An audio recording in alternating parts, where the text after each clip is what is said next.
Hey everybody, welcome back to the Carry and Cut YouTube channel. And if you're new here, I sure do appreciate you stopping by and watching. Don't forget to like and subscribe and leave a comment down below. You can also check out our Instagram at Carry and Cut and our Patreon at Carry and Cut. Also, all the support for the Patreon really does help. All the proceeds are going to go directly back in the channel to buy new knives and new equipment to hopefully make the quality and the content better for you guys. So today I have a pretty cool Spyderco knife for you guys to check out here.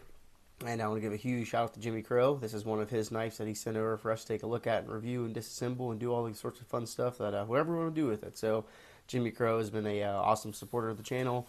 He's been a big help. He has sent over a countless number of his knives, and I just received a whole other package of them to go over. So definitely forever grateful to him and all the other people that are sending in their knives for us to take a look at. So today we have the Spyderco endela.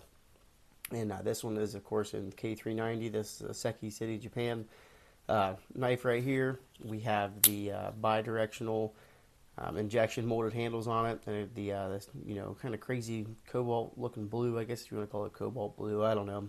It's kind of a different color blue, but they like to do this colorway with the K390. I do know that, and it's supposed to be like really high performance cutting.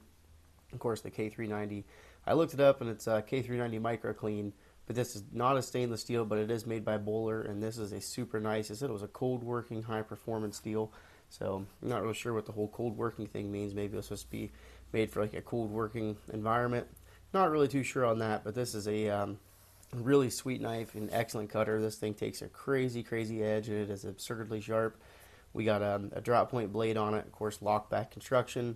We have a 4-way adjustable pocket clip, left or right carry, tip up or tip down. And this is definitely not going to be your most fidget-friendly knife ever, but it does, I would say it's broken in pretty nicely.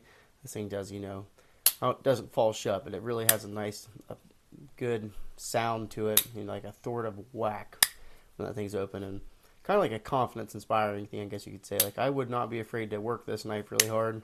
Of course, it's not going to be the thickest thing in the world. Let's go ahead and get our calipers out here. We're at 111 thousandths, about 111 thousandths, 100 thousandths on the steel thickness there. So that's pretty good. It's not yeah, right there, 111 thousandths.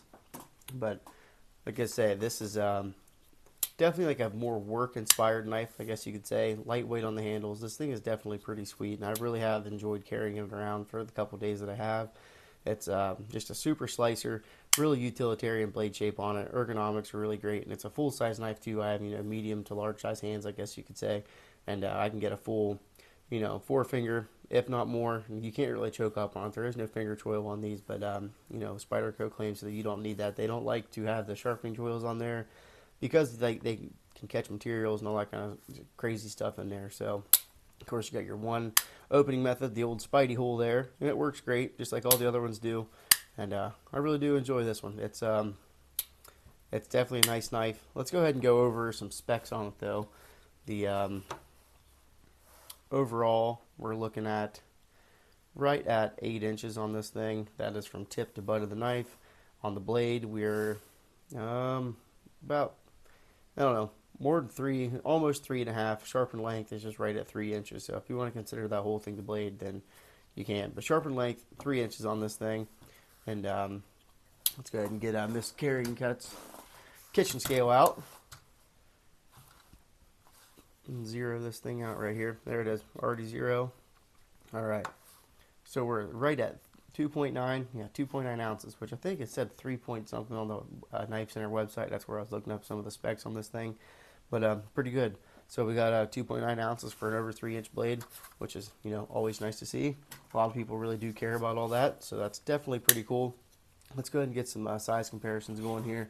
How about up against, this is one of the new knives that we have recently got. This is a Spyderco Endura Clip It. So this was a pretty cool backstory on this one, and I'm definitely glad to have it. This is definitely an old Spyderco. I think this thing is almost as old as I am. This is an ATS 55 steel, and from what I could find, this is from the 90s, like a late 98, something like that. So this is definitely pretty sweet. So I think it's probably the same size as the Enduras are now, though, just a little bit bigger than the Endela here, and definitely pretty cool. Might have another ½ inch on it, something like that, but similar blade shape. I didn't say this is a full flat grind also on this Endela here. So there it is against the Endura. how about against the Delica?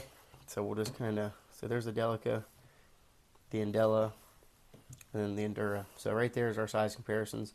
We'll go right from the pivot to the pivot on there. So definitely pretty cool. You know, all these lightweight knives, they're all pretty similar.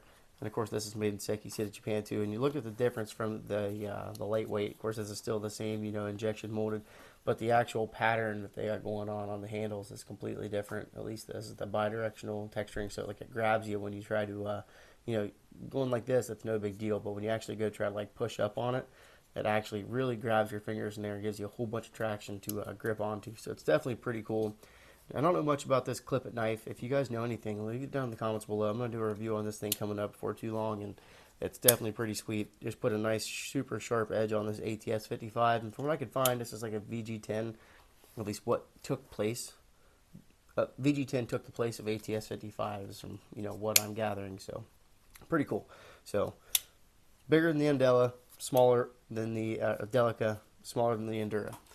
And how about, let's do the bird harrier too. So this is another pretty cool knife I'm going to be doing a review on. So, but other than that, we're going to do let's go ahead and do a little cut test on you and show you, like, all these Spydercos, they're you know, extremely, their cutting geometry, that's what I feel like. I'm a big Spyderco fan, and all their cutting geometry is just, you know, so good. So this thing is just, you know, incredibly sharp. I know Jimmie takes really good care of his knives, and he sharpens them all, you know, to high detail.